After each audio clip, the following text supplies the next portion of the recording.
1 minute में भगवान के दर्शन पा लिए। गाय चरा रहा था तो उसने देखा कि एक पाखंडी गांव में जो धन मांगने की चेष्टा करते हैं, गलत आचरण करते हैं, वो देखा कि लोग बहुत हमें देख रहे हैं, तो तालाब के किनारे नहाया धोया और तिलक की रचना ऐसे की, क्योंकि गांव में जाना था।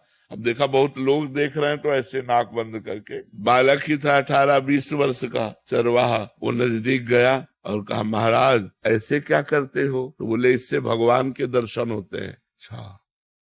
अब वो अपनी झोला उठाए गांव में मांगने चले गए। वो वैसे ही तालाब में नहाया और वैसे ही तिलक रचना की जैसे उसने की थी मांगने वाले ने। अब वो तो पोले से पकड़े थे, अब वो सीधे बंद कर दिया कि भगवान के दर्शन हो। अब 1 मिनट बड़ा होता है, इतने में भगवान ने देखा ये तो प्राण त्याग देगा, प्राण व्याकुल है, लेकिन उसने छोड़ा नहीं कि भगवान के दर्शन। भगवान आके से हाथ हटा दिए, बोले दर्शन करो ना मैं भगवान। अब बोले तुम झूठ बोल रहे हो तो कि तुम भगवान हो, हम तो जानते नहीं कि तुम भगवान हो, तो हम पहले अपने गुरुजी को लाएंगे और वो कह देंगे यही भगवान है तो हम मान जाएंगे। तो भगवान ने कहा वो पाखंडी है, उसको कभी हम दर्शन दे सकते? तो उनका तुम भगवान हो, जब उनकी एक चेष्टा से तुम्हारे साक्षात्कार हो गए तो पाखंडी कैसे हो सकते? वो हमारे सच्चे गुरु, अपने गुरु पर दोष नहीं किया। तो भगवान ने कहा बुला लाओ, तुम हम यहीं खड़े हैं। बोले ऐसे नहीं, तुम भाग जाओगे। अपने गमछा से एक पेड़ में भगवान को बांधा। देखो भोलेपन,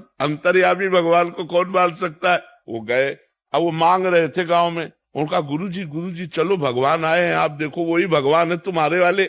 उनका हाँ तो बोले नहीं, देखना पड़ेगा। उन्होंने सोचा इस बालक को कहां से भगवान मिल सकते, और पीछे पड़ गया, उनको लेके आया और कहा पेड़ में देखो ये भगवान है। तो उनका बच्चा तुमसे सही बताएं, हमको तो अंगूठा केवल दिखाई दे रहा है। भगवान के चरणों में लौट गए, बोले भगवान यदि आप भगवान हो तो पहले हमारे गुरुजी को दर्शन दो। तो उसकी अज्ञान दृष्टि का नाश किया तो देखा भगवत साक्षात्कार होती, दिव्य ज्ञान प्रकट हो गया। और अब उसने अपने शिष्य को प्रणाम किया कि बच्चा तुम्हारी कृपा से हमको इनके दर्शन, यही साक्षात भगवान है। तो उसने भगवान का आलिंगन किया, भगवान ने कृपा की, 1 मिनट में भगवत साक्षात। अब सब कोई ऐसा करे थोड़ी थोड़ी भगवान आ जाएगा। अब पूर्व जन्म का भजन था, ऐसे भगवान कृपा कर दिए उसके भोलेपन से।